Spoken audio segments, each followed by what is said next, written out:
Welcome to the first video that I'm doing for Grace Episcopal Church at Newmarket. We are all reeling from the information that we're getting from so many different sources about the coronavirus and the impact that it's having on our church during a time that's very sacred, the time where we all are giving up something or taking on something, attempting to reach out to God.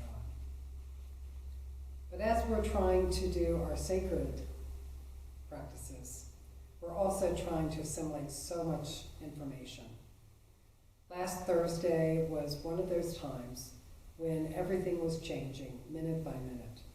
We went from a concept of having a no-touch, low-touch church service to closing down meetings to finally closing down church for at least 2 weeks and probably longer.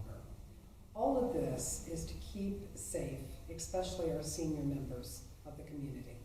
This virus seems to be most critical for those that are older in age, 60 and above. But it is also something that all of us are concerned about.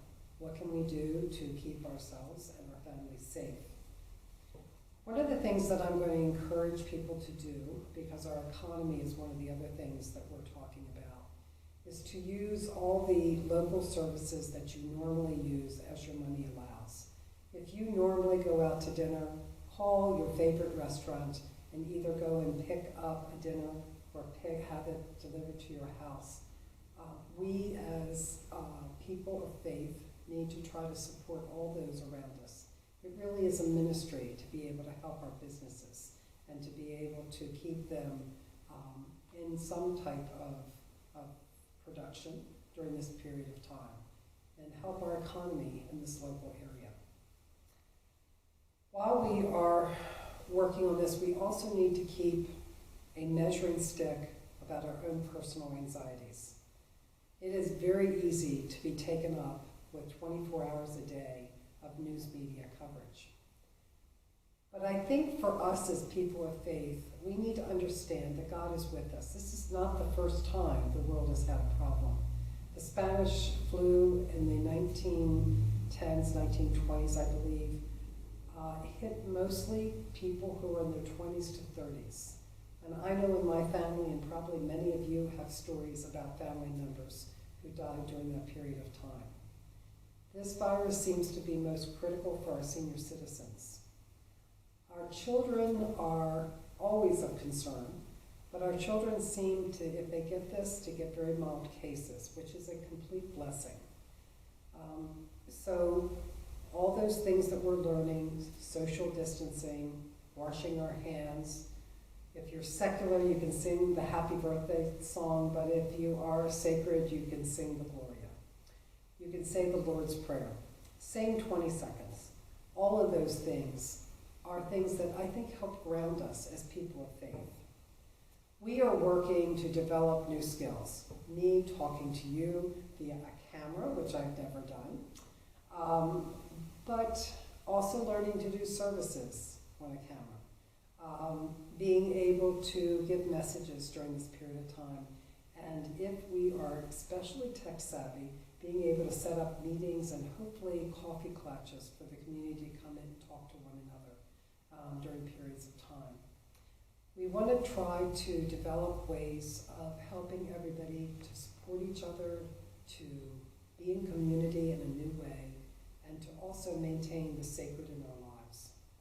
I would encourage you to turn in. We're going to try to put as many of these on YouTube rather than stream so people can look at them at their own time limits, not just at the normal church times, and be able to look at them with other people and share them anytime that a service would help you.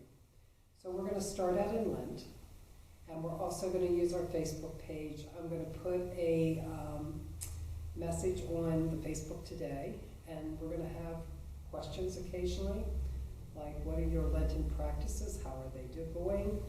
We're going to do that because we had planned on doing something in the church that was special, but we will do it virtually. So as many people who can answer these questions, it would be helpful for what we're doing in the future. We also need to think about those things that keep us from being so anxious. Things that, like a project, like cleaning out the house, people reading books in the community. Dare I say, prayer is one of the things that grounds me. Turning to the front of the morning prayer and to morning prayer and evening prayer or compline. All of those things are things that tend to give me peace. We are going to be sharing a prayer that the Episcopal Church has put out in relationship to the coronavirus, praying for people who are infected, praying for people who are servicing the community medically and in all other ways. And we also need to think about our people who are not doing as well financially during this crisis. So if people have any type of food products or extra things that you've collected, such as toilet paper, bring them up to the church, and we can take them to places in the community where there is high need for them. Think about those around you. When you go to the store, you don't need extra. Save it for the person who's coming behind you. If you have collected more than you need, bring it up here to give it to someone else.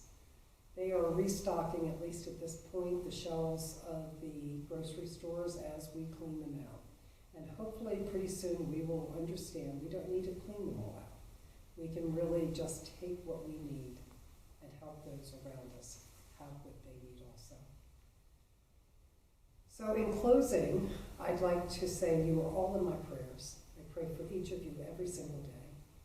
And I pray for those beyond our doors. And I pray for those in our country. And we need to understand that God is with us at all times. God is not going to abandon us. Say prayers for each other.